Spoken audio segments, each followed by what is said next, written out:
Paul Borrington and Stephen Moore guided Derbyshire to an emphatic 9-wicket LV County Championship win over Leicestershire on the final day of their match at Grace Road. It was a first win in both forms of the game this year for the visitors, while Leicestershire slipped to their third defeat in their last four-day outings. A closer contest looked on the cards when the final morning began, with the home side trying to add as many runs as they could to their overnight score of 200 for 9. Anthony Ireland and Alex Wyatt did grab 10 more runs before the latter was caught in the slips by Moore off Mark Footit, who took his tally of wickets in this match to 9. Leicestershire had been dismissed for 210, with David Wainwright taking 5 for 54, and that gave Derbyshire the best part of the day to reach a target of 186 to win for the first time anywhere this summer.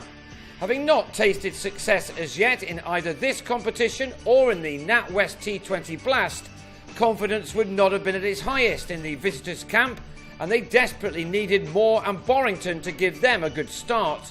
They were helped by the fact that Wyatt was unable to bowl because of an injury, and so Ramnaresh Sarwan called upon his spinner James Sykes in the 12th over to see if he could repeat what his fellow left-arm spinner Wainwright had managed. He couldn't, nor could any of his teammates, as the two Derbyshire openers settled any nerves by knocking off 61 runs of their target by the time that lunch was taken. The partnership grew comfortably from that point, and half an hour after the break, Moore was at his half-century, one which had been made off 98 balls. It was reached with his 6th 4 as the former Lancashire batsman now looked to press on to try to get the job done as quickly as possible. To do that, Moore then let loose with a flurry of boundaries to edge his team closer and closer to their target. By now, Derbyshire knew that the hangover from last season's relegation in this competition was finally going to be cured. They popped a few pills to try to get rid of it so far this year, but now the pain was leaving them at last. Moore appeared that he had 100 in his head right now. He'd made 76 of an opening stand of 121 when he helped a short ball from Rob Taylor into the hands of Sykes at deep mid-wicket.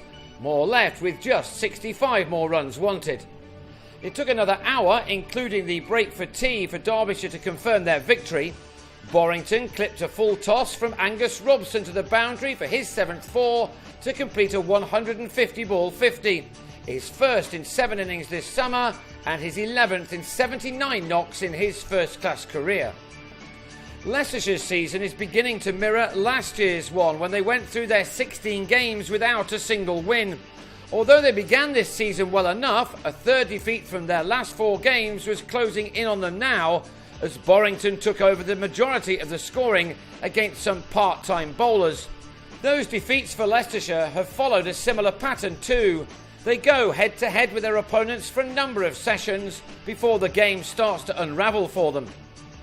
They looked as if they might even enforce a follow-on in this match, but when Wayne Madsen cut Robson to the third-man boundary, they'd lost by 9 wickets, allowing Derbyshire the opportunity to kick-start their campaign. Borrington ended on a fine unbeaten 86. So Derbyshire eased their way to 188 for 1 made in 61.5 overs, and the 9-wicket victory gave them 22 points to lift them off the foot of the second division table, where they are now replaced by their opponents here, who had to settle for 5 points. Leicestershire returned to Grace Road from Sunday to take on the joint leaders Worcestershire, while Derbyshire entertained Surrey also from Sunday.